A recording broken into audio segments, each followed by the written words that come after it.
एक शेर हिरणी का शिकार करने के लिए उसका पीछा कर रहा था। हिरणी भागते हुए दो हट्टे कट्टे बेलों के पास आई और बोली, प्लीज मुझे बचा लो, नहीं तो शेर मुझे खा जाएगा। काला बेल और सफेद बेल बोला, तुम चिंता मत करो, हम शेर को देख लेंगे। जैसे ही शेर वहां पहुंचा उसने कहा, ये मेरा शिकार है, तुम दोनों यहाँ से हट जाओ।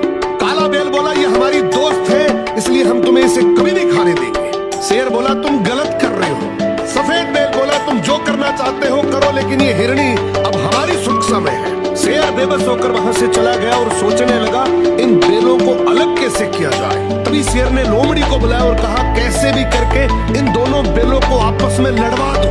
तो एक बार इन दोनों को अलग करवा दे, फिर मैं एक एक करके दोनों को खा जाऊंगा। लोमड़ी बोली, जी हुजूर, अभी जाती हूँ। सबसे पहले लोमड़ी सफेद बेल के पास गई और बोली, मैं तुम्हें एक बात बता रही हूँ, आगे मत करना। बोली, तुम बहुत सुंदर और समझदार हो, जबकि काला बेल तुमसे जलता है। फिर लोमड़ी काले बेल के पास गई और बोली, तुम इतने हट्टे कट्टे, इतने ताकतवर हो, जबकि सफेद बेल कहता है कि हम दोनों शेर से इसलिए बचे हुए हैं क्योंकि मेरे में समझदारी है, वरना शेर कब का ही हमारा शिकार कर लेता है। ये तो गलत बात है, मेहनत तो तुम ज्यादा करते हो और सारा क्रेडिट वो ले रहा है। अब धीरे धीरे दोनों बेलों में लड़ाई शुरू हो जाती है और एक दिन ऐसा आया कि दोनों ने अलग अलग रहने का फैसला कर लिया। इसी बात का फायदा उठाकर शेर सबसे पहले काले बेल के पास जाता है, उसका शिकार करके उसको खा जाता है।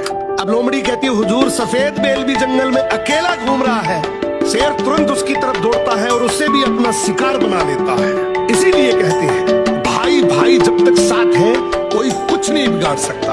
और जैसे एक दूसरे से अलग हुए, हर गली नुक्कड़ पर ऐसी लोमड़ियां बैठी हैं जो उस अकेलेपन का फायदा